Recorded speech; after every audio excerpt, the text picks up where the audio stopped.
Hello बच्चों, कैसे हो आप सब? अच्छे हो? चलो, मैं आज आपके लिए फिर से एक कहानी लेकर आई हूँ।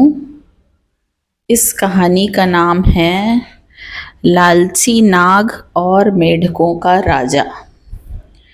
एक कुएं में बहुत सारे मेढक रहते थे।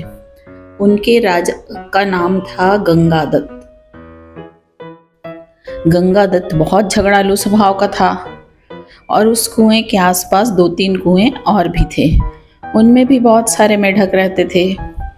हर कुएं का अपना अपना एक राजा था और चूंकि गंगादत्त झगड़ालू था तो उसके हर कुएं के राजा से किसी न किसी बात पे झगड़ा होता ही था।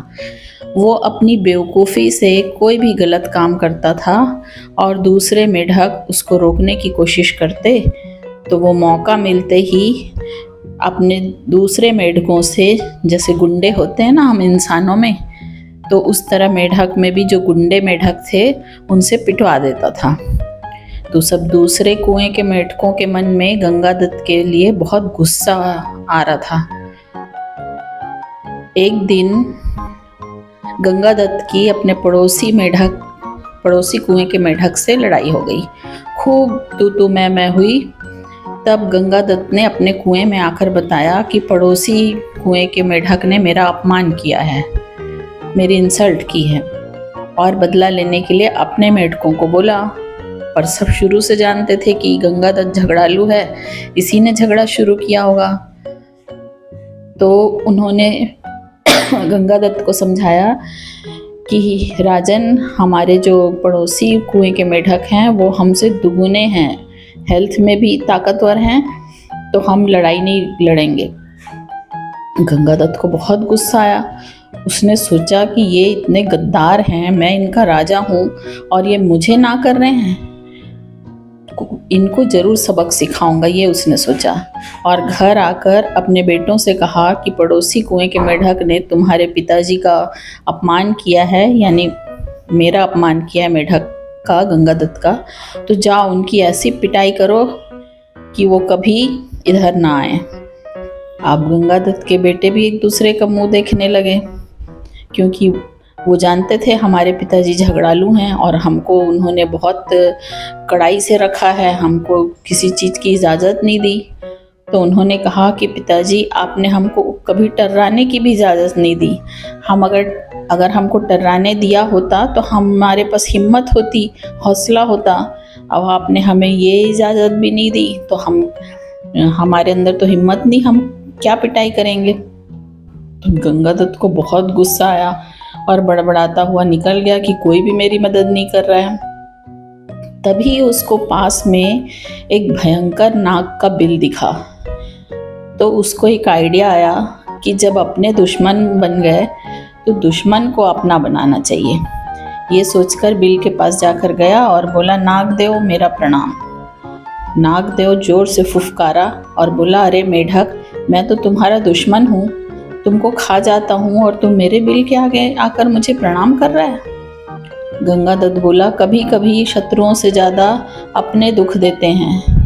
देखो ना, पड़ोसी कुएं के मेढक ने मेरा अपमान किया और मेरी जाति वालों ने, मेरे बेटों ने उनको सबक सिखाने से मना कर दिया, तो मुझे तुम्हारे पास आना पड़ा। मेरी दोस्ती स्वीकार करो और मज़े करो। नाग ने कहा, मज़े करो? कैसे मज़े करूं? तो गंगादत्त ने कहा कि मैं तुमको इतने मेढक खिलाऊंगा कि तुम मोटे होके अजगर बन जाओगे। नाग ने कहा, मैं उस कुएं में कैसे जा पाऊंगा और कैसे पकड़ूंगा मेढक? तो गंगादत्त ने बताया कि अरे नाग भाई, यही तो मेरी और तुम्हारी दोस्ती काम आएगी। मैंने पड़ोसी राजाओं पर नज़र रखने के लिए अंदर ही अंदर कुएं के अंदर सुरंग खुदवा के रखी है। हर कुएं का रास्ता मेरे कुएं से होकर जाता है और जहाँ पर सुरंगें मिलती हैं वहाँ पर एक छोटी सी जगह है, तुम वहाँ रहना और जब भी मेढक आए तुम उनको खाते रहना। मैं जिस को खाने के लिए कहूँ उसको खाते रहना।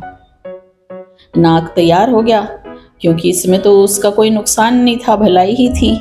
उसने सोचा, ये मूर्ख मेढक बदले की भावना में अंधा हो गया है और अपने ही लोगों को दुश्मन के पेट में डालने को तैयार है। तो मुझे क्या, मुझे तो फायदा हो रहा है, मैं खा लेता हूँ। इस तरह नाग गंगादत्त के सुरंग में जाकर बैठ गया। गंगादत्त ने पहले सारे पड़ोसी मेढकों को उनको खिलाया, फिर उनकी प्रजाओं को खिलाया। कुछ सप्ताह बाद दूसरे कुएं के मेढकों को खिलाया। इस तरह जब सब मेढक समाप्त हो गए तो नाग बोला, अब किसको खाऊं, जल्दी बता, मेरे को आदत हो गई है 24 घंटे फुल पेट खाने की, अब बता मैं किसको खाऊं। तो गंगादत्त ने कहा कि अब मेरे कुएं में आ जाओ, वहां पे जितने बुढ़े लोग हैं उनका क्या काम है, उनको खा लो। तो नाग उनको भी खा गया। उसके बाद अगले हफ्ते फिर नाग को भूख लगी तो उसने कहा, गंगादत्त ने कहा, अब तो केवल मेरा परिवार और मेरे दोस्त ही बचे हैं। तो नाग ने कहा, कोई बात नहीं, मैं और कहीं तो जा नहीं सकता, अब तू ही खाने का इंतजाम कर। गंगादत्त की बोलती बंद हो गई, पर अपनी जान बचाने के लिए उसने अपने बेटे भी नाग के पेट में डाल दिए। अब बची उसकी मेढक की पत्नी। तो उसने सोचा, कोई बात नहीं, मैं तो बचा रहूँगा। उसने, ये मेढकी तो अब बूढ़ी हो गई है, चलो इससे छुटकारा मिलेगा। उसने अपनी पत्नी को भी उसको खिला दिया। सबको खाने के बाद नाग ने फिर मुंह फाड़ा तो गंगादत्त हाथ जोड़ने लगा कि अब तो केवल मैं बचा हूँ, मैं तो तुम्हारा दोस्त हूँ, अब तुम वापस अपने बिल में चले जाओ। नाग बोला, तू कौन सा मेरा मामा लगता है, सब अपने सगे संबंधियों को खिला दिया तो तुझे मैं कैसे छोड़ दूँ। ये बोला और उसे खा गया। तो इस कहानी से क्या शिक्षा मिलती है कि हम कभी कभी इतने अंधे हो जाते हैं बदले की भावना में कि अपनों से बदला लेने के लिए दुश्मन का साथ देने को भी तैयार हो जाते हैं। ये बहुत गलत बात है। तो हमें ऐसा कभी नहीं करना चाहिए। जो अपनों से बदला लेने के लिए दुश्मन का साथ देता है उसका अंत तो बिल्कुल निश्चित है। समझ में आया? ठीक है ना? ओके।